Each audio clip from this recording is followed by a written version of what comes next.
Paul, thank you for your time. And thank you for joining me on this ridiculously hot day. And yeah, thank you for spending some time and answering some questions for us. I feel like the Thanks for having me. Gestapo saying that. Yeah, thanks for having me. Always appreciated. Could be quite a That's- lonely place, the horror world sometimes. So just speaking to people and knowing there's other people out there does make all the difference sometimes. I remember when I was at the Alley Drinks Alliance for Independent Authors, I was being introduced to everybody, and the person who was introducing me, I won't drop names, but she was like, right, romance authors are over there, avoid them, they are catty.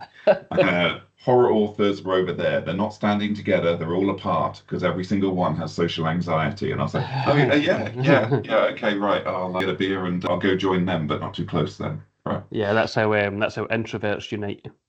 Yeah. Very individually. So, what made you become a horror writer? Was it just being a massive introvert, social anxiety? What was it?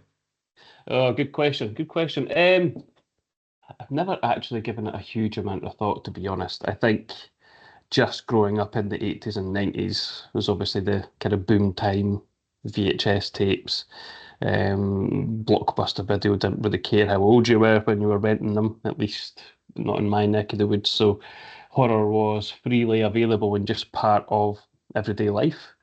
So I guess it's really in the bones, as it were. Um, so yeah, it was just a really big thing. I when I tried to become a serious author, when I finally had enough of my job, gave it a good go. I actually started writing fantasy books, which didn't turn out very well at all. And it was only when I kind of naturally just started free writing and writing horror stuff that it kind of flowed naturally. So there's a bit of discovery work in there. It's just what comes out when I put pen to paper, really. And it does.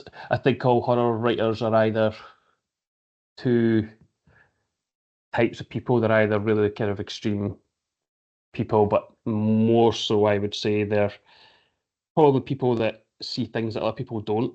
Like they're really quite hyper vigilant, maybe a bit more kind of fear based, so they see these things naturally in their life, so that's why it comes out. Mm. So that's me in a nutshell. I thought I was going to be a space opera writer. I really wanted to write stuff like Star Trek: The Next Generation, and I think I've done two science fiction short stories, and otherwise my catalogue has mostly been historical or contemporary horror of various genres. So when you sit down to write, it's not necessarily what you plan. Yeah, And it's just what comes out. It's just who you are, really, isn't it? That comes out, and you shouldn't ignore that because I do see various people try to shove themselves in the box that they think they should go in rather than yeah, who they actually are. writing to market is one of those things. And Indeed. how do you fuel your writing? And I won't ask about any sort of like pharmaceuticals or anything, but coffee or tea. Oh, This that is big an mug, industrial size mug. Um, caffeine. and is that leaf or bean? That is bean. Bean. Bean. Yeah. I Yes. have been told not to drink coffee, but as you can see, I don't take orders well or follow advice well. Um, and well, even in my books, yeah, I struggle with editors. I really need them because I'm heavily dyslexic, but also I don't like to be told what to do. Don't like to be confined. Quite right. Quite Yeah. right. I mean, there are certain health things to say as well. Like I do struggle with certain kinds of migraines, so caffeine's definitely a trigger to that. So I do have to be careful. Um, but generally speaking, I wouldn't say my writing's actually fueled by caffeine or anything. My writing's just fueled by whenever the hell I have time to sit down and do it. And so my writing routine is very scrambled. But yeah, typically if I do get a good chunk of an hour or two, and I'll grab a coffee and go at it as it were. But yeah, it's very easy to break your brain with energy drinks and all sorts of stuff. So yeah, I cautiously fuel it with caffeine. I used to have 5 coffees a day when I was working in the city, and then social anxiety crept in. And I was like, maybe I should not do that. What So one I, follows the other quite easily, yes, definitely. yeah, absolutely. Now, you mentioned your writing routine earlier. Do you have an incredibly structured writing routine? What's the day in the life of Paul? Oh God, what's a day in the life? Really, I mean, I work a very busy kind of corporate comms, kind of change communications job. So I'm fairly busy with that. I have 2 young kids as well. Have a wife and the house and everything to look after. So, everyone has their real life to look after. Um, so I think it's quite easy. And in the past, it's quite easy to beat yourself down because you're not getting time to write, which fuels the quality of your writing and degradates everything. So I have been spending a lot more time being more kind of purposeful and aiming at being more fulfilled with writing rather than pressuring it into making me any money or anything like that. So typically, if I could steal half an hour from work every other day, that's typically where I shove it in. I do find myself needing to, if I have a short story idea, and I am primarily a short story writer, I do have to have a good block of time to get the first draft of the short story down very quickly, or it dies, and I just don't want to go back to it. Um, so that's really the only important thing I would say. I mean, the editing process can take any time between like a day and 2 weeks, just whenever I can shove it in to my real life priorities. Same thing. I predominantly write short stories as well. And if you don't get the first draft done in a day, it joins. I've got hundreds of them in a folder. And with many of them with like version numbers going up into the sky. Yeah. Occasionally, I'm like, oh, I'll just pick up that old one because I've got to write a story, deadline's coming up. It rarely works. If I don't get out the first draft in a day, then it dies, I lose interest, and when I try and pick it up, it feels mechanical, robotic, and feels like a paint by numbers story. So could definitely appreciate that. I You, definitely like what David Lynch says about, when you kind of cast your rod into the lake and you kind of grab an idea like a fish, you know, and it's kind of very fresh. Um, I do feel like well, I at least, and it sounds definitely like yourself, you kind of have to get it out when it's fresh. Otherwise, you forget where the kind of passion and the idea came from. yeah, you, Um, you lose your connection with the characters as well. That's such a huge thing for me, characters and stories. yeah. I think it's So also a reflection of who you are on that day as well. So, we do change. That's why I don't write novels anymore. Um, but, the person you are this week isn't the person you're going to be next week. So the things in your mind are going to change. So yeah, you're not just as connected with the story. So it kind of goes. That's what I find. yeah, absolutely. You mentioned that you're self-published. Have you experimented with traditional publishing, courting the agents, sending out Courting agents. submissions? Yes, yes, I have. Well, I mean, I've got a few nice emails back and stuff from them as well. I think the short story world is definitely a different world. And I think where I am right now is, you know, just trying to improve my short story writing to the point where I've got a good bunch of credits within a submission so I could send them on to be traditionally published. So I'm definitely flirting with that, and that's one of my goals is to get a short story collection traditionally published, which is a very hard thing to do. Probably harder than a novel because obviously novels outsell short story collections quite a lot. Um, but yeah, I have flirted with traditional publishing, but I do very much like the freedom and the owning the direction of yourself as an author when you're putting your stuff out there. So Yeah, if the thing I fear, if I were to write novels and then I sent out a novel to someone and then they said, right, okay, we'll take it on, but you have to change X, Y, and Z, I would just say no, yeah, unless it was very, very small things. Um, and I think you see that. in a lot of traditionally published things these days. Like, we've all read novels where we felt that the author was onto something, but it's just so watered down. Yeah. So I just don't want my work to be that. So that's the primary reason why I kind of chose self-publishing, just to kind of be the owner of it all.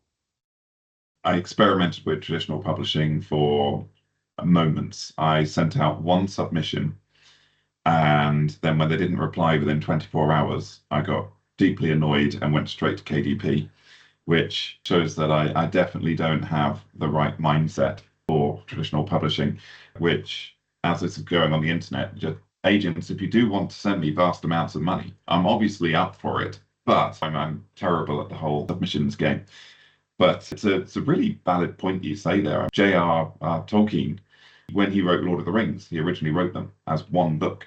And his publisher was like, no, no, no, no. Like we can't sell it as one book. The shelves won't take it, the shops won't take it. It will cost far too much. No, you're gonna have to break it down into 6 books. So he rewrote the whole thing into 6 books, and then they published it as a trilogy. I Why didn't would know you they read broke it through down it? into 6 books. Actually, I didn't know that fact. But yeah, it's very interesting. And there are, I'm probably going to forget everyone, but there are so many very, very huge names who self-published their works to start with. Wallace Stevens was one of them.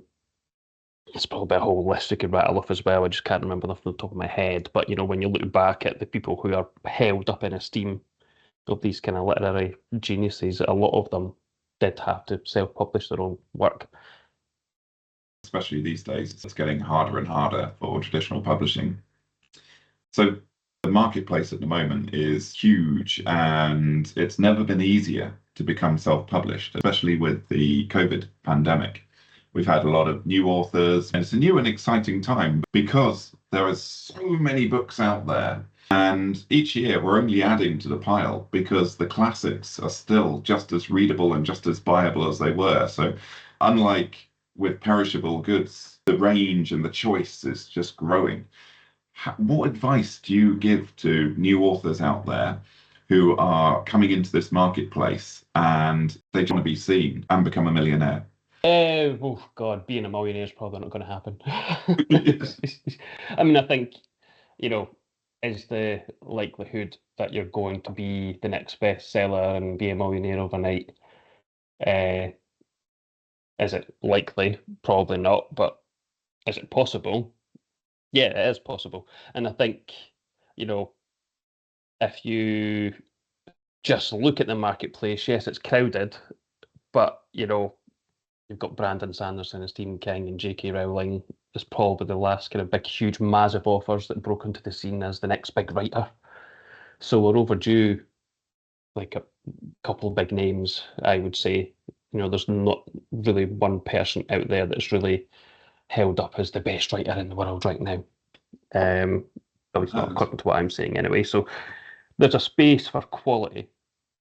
So I would say concentrate on quality and be the best story that you can be, or write the best story that you can be. Really work on yourself,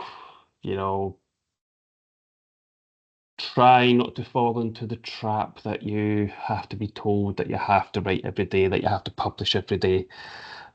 Quality will win the day, in my view, and that's what will get you your contract as well. How to stand out? Oh God. Don't be scared to be yourself, I would probably say. People really see through people who are just trying to be someone who people think they should be. That was a very long-winded way of saying that. Hopefully that made sense. But yeah, fakery will get you nowhere. So what do you stand for? Who are you? Be as honest, be as bold as you can be with that. Believe in your own vision, know yourself. And I think it takes time as well. None of this is going to happen overnight. We've all heard, there's lots of authors who have been, labelled as overnight successes, but it took them 20 years to get there. Yeah. Like Ramsey Campbell's probably having his kind of moment with his kind of lifetime awards and kind of getting there as well. But, he's, 40, 50 years he's been writing in the business. So it's a long game. So, if you're selling to people, build up your email list, build up your fans, build up your community. Bear in mind that not everything's going to be successful as well. Move on to the next thing. Have so many stories out there that you forget what stories they are. So when a rejection email comes through, you have to look it up and remember what story you wrote. I find that helps as well. So yeah, I think it's a long game. You could easily spend a lot of money as well. So be wary of what traps you might fall into and who you take advice from. Oh, advertising. That is Mhm. a minefield. Sometimes it works and you're like, woohoo, fantastic. And then everything dies and your return on investment sinks. And you're like, why? What happened? What changed? Why has the algorithm betrayed me? Yeah, yeah, and I I've definitely seen that. So when I did my first collection, the Nightmare Tree, oh God, it was a few years ago now. I did do the kind of investments of ads, and I did find it quite successful. I was able to kind of hit whatever nail on the head. And when it came time to do my other collection just after that, and then my novel, it like kind of went like that as well. And not for any, I would hopefully argue that the quality was still there and that the things that I was putting out were kind of better and better. So hopefully it was nothing to do with the actual quality of the work. But I noticed a huge drop off in the amount I would have had to spend to get the same sales, obviously a loss. yeah. So yeah, that changed my strategy somewhat. Was that Amazon ads or Facebook ads? Amazon and Instagram. Instagram ads were where I really kind of nailed it to start with. Because if you can make things look pretty, Instagram's your place. Or it used to be your place, at least twice. Um, so yeah, I find the success I was able to have for the same amount of money just dropped off a cliff. There's been so many changes in advertising. Targeting is much harder to do these days because for data privacy laws, I really struggle with this because as a libertarian, I really do like strict data privacy. However, as a person who likes nice things, I really do like money. So I am deeply conflicted there. It's like, okay, it is better for the world, but I would like to get paid. And I Wouldn't we think all? that's Wouldn't because the average salary of an author is 8,000 a year, and that hasn't changed in 30 to 40 years. That is a huge problem when we're trying to get more minority voices out there. And possibly this is the rise of cozy mysteries where crimes are solved by people just because they're middle class. we? And perhaps it's because only You middle talk about class Richard authors Richard can Osman afford, there. yeah, can afford to write Richard Osmond. 100%. Uh, yeah, And I think I he's think. got the Oh, sorry, you entire go. market right now. Yeah, I've not actually read any of his stuff, so I can't be critical or anything. I'm sure they're good in ways, and obviously they hit a certain soft spot, sweet spot as well, which is why they sell. I think just going back to kind of leaning into who you are. So I'm from a very particular part of Scotland, kind of born and raised in a very kind of working class environment. So you know, find out what makes doesn't have to be what makes you unique, but just what was your life experience. Mm. Um, People really tune into that when you're being honest. Honesty in writing is absolutely important. So what about your past can you kind of bring out and be honest about? You mentioned your upbringing and the very particular part of Scotland you live in at the moment, which sounds deeply dark and mysterious. Like Scottish horror has always had it's always punched above its weight. There are so many brilliant Scottish like horror authors out there. And what do you think it is about Scotland that sort of drives and ignites this fire within these authors? It's a very good question because I think not just in the horror sphere, definitely in the crime sphere. So Ian Rankin and Val McDermid were born like just next towns over from me as well. So this part of Fife seems to breed certain writers as well. But I don't know. I think I guess kind of being part of the kind of working class as well brings it out. So all those people I just mentioned are kind of part of that as well. I do think certain places in the world are more relatable and easier to picture than others. So, if you say, if I was talking to an American and I say my thing's set in Scotland and it's got a very kind of Scottish attitude, that's very easy to hold on to as a reader. So it kind of almost gives it like an instant flavour and it's an advantage. So it's not something that I have purposefully leaned into. for any kind of purposes like that. It's more that I'm kind of more of a domestic writer, so these are the people that I know and the things that I've seen. So that's just what I'm writing about. In terms of the kind of broader why on the kind of Scottish horror market, I don't really know. I think Scotland has its fair share of problems. Pretty sure we're still the leaders in heart disease. Pretty sure Dundee is one of the worst places in Europe for heroin and stuff. So there's all sorts of kind of depressing reasons you could get into as well. But you know, everywhere has problems. But I think there's a certain amount of kind of Scottish attitude as well. Just helps readers get into a story more. Yeah. The oral traditions. Yeah, and the kind of Scottish attitude and having a laugh and taking the mick out of everyone as well. That's what I lean into in my writing anyway. I think humour is so important, even if it's done in a dry way in horror stories, because if it's wall-to-wall horror, people get numb to it. So breaking it up, it just helps build the overall atmosphere. And writing humour is so goddamn difficult. Like trying to make some words be funny, you know, it is so much harder. So that's why I have so much time for people like Terry Pratchett, you know, people like Billy Connolly who could do it on the page as well as on stage. You know, it's easier to write a scary thing, I think, than to make people laugh. But Yeah. you need it. It's almost like a balancing act as well. It takes some relief out and allows you to lean into the darker moments if you can get the lighter bits in there.